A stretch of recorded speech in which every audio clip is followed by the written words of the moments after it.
Dear friends, gather round, for I'm about to spin a yarn of woe, of a tale that'll make your heart ache and your soul weep.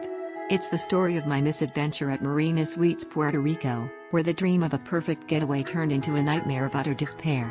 As I stepped into this supposed haven, I was taken aback by the sheer incompetence of the staff. The receptionist, with an attitude that could curdle milk at 100 paces, seemed more interested in her phone than in checking me in. I asked about the room, and she muttered something about it being okay, a sentiment that would prove to be a grave understatement. My room, a supposed oasis of comfort, was a dump. The bed, a sagging monstrosity that seemed to have given up on life, creaked and groaned with every move. The pillows, flat and lifeless, might as well have been filled with the tears of the damned. And don't even get me started on the Wi-Fi - a snail's pace, at best. I mean, what's the point of having internet if you can't even scroll through Twitter without wanting to pull your hair out? But, dear friends, it gets worse. Oh, so much worse. The food, a catastrophe of biblical proportions. I ordered room service, and what arrived was a sorry excuse for a meal. The gourmet burger was a patty of questionable origin, served on a stale bun with a side of congealed, day-old fries. The fresh salad was a wilted, brownish mess, with a dressing that seemed to have been concocted by a mad scientist hell-bent on destroying taste buds. And then, there was the service. Oh, the service. Our server, a lovely soul with the personality of a damp sock, seemed to be suffering from a severe case of ennui. Every request was met with a sigh, every question with a roll of the eyes, every attempt at small talk with a monosyllabic grunt. It was like they were trying to make us feel unwelcome, like we were intruders in their personal space. But what really takes the cake is the way they handled my Groupon voucher. I had purchased a day pass, complete with a lovely hamaka or Bali bed, and a buffet meal. Sounds lovely, right? Well, not when the staff decides to play fast and loose with the rules. They claimed it was only valid for breakfast, despite the voucher clearly stating breakfast or lunch. When I protested, they had the audacity to tell me I needed to pay the difference. Pay the difference? Can you believe it? And then, there was the bar. Oh, dear friends, the bar.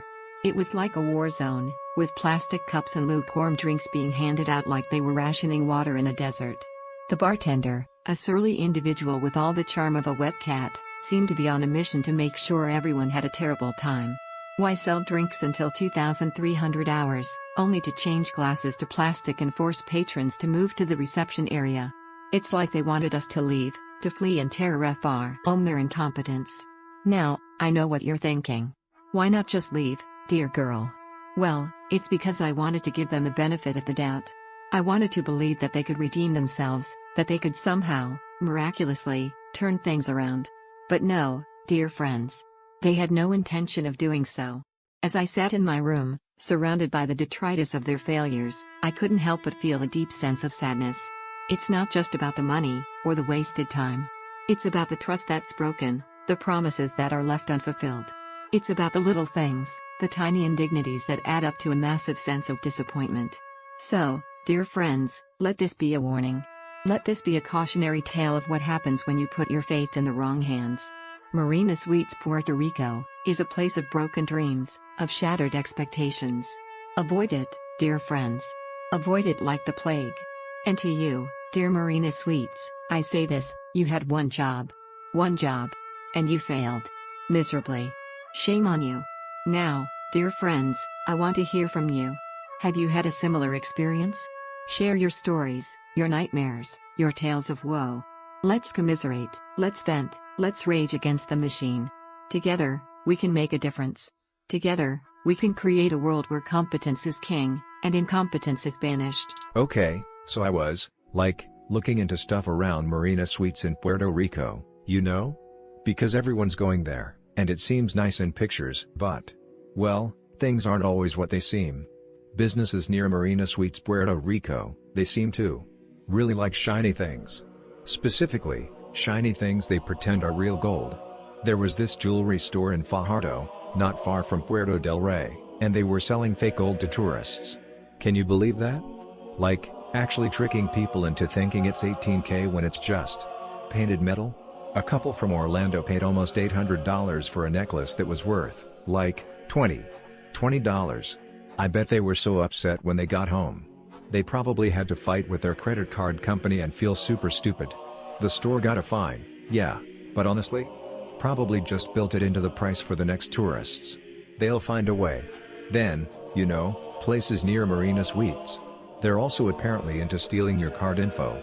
There was a gas station, a popular one, near the marina, and someone put skimmers on the pumps. Skimmers. Like, those things that steal your credit card number. At least 30 people, tourists and locals, had their accounts messed with. Can you imagine, planning a whole vacation and then finding out someone in Puerto Rico is buying stuff in Russia with your card? The cops caught the guys who did it, one was even working at the gas station. But, they'll probably be out soon, and someone else will put in another skimmer. It's just how it goes, I guess.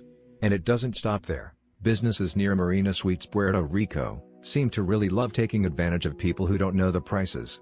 A pharmacy in Fajardo was charging tourists double for stuff like sunscreen. Sunscreen. Like, you need that, it's the Caribbean. They said it was a computer error, which, honestly, is the lamest excuse ever. They had a special code to charge more to people with passports. Honestly, it's so obvious. The manager got fined, I guess, but who's to say they stopped? They just got a little smarter about it, probably. Oh, and electronics stores near Marina Suites, Puerto Rico? They're all about the bait and switch. You see a great deal on headphones, you go to buy them, and suddenly, oh, those are out of stock. But they have this other pair for 3 times the price. Like, seriously? It feels like everyone there is just waiting to take your money, and they don't even try to hide it. Daco made them stop the ads, but they're still trying to upsell tourists on stuff they don't need. It's sad, really. The businesses surrounding Marina Suites, Puerto Rico. They're a bit like a chipped porcelain doll.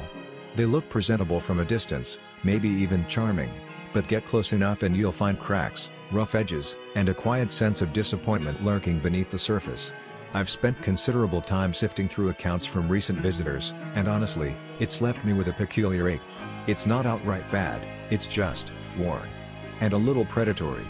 Let's begin with what appears to be a central hub for many, Mogan Mall. The overall impression is one of systematic frustration.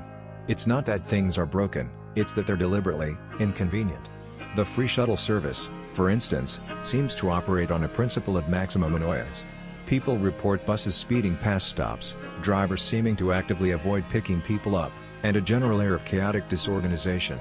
It's as if the shuttle exists not to help visitors, but to provide a mild, lingering sense of panic.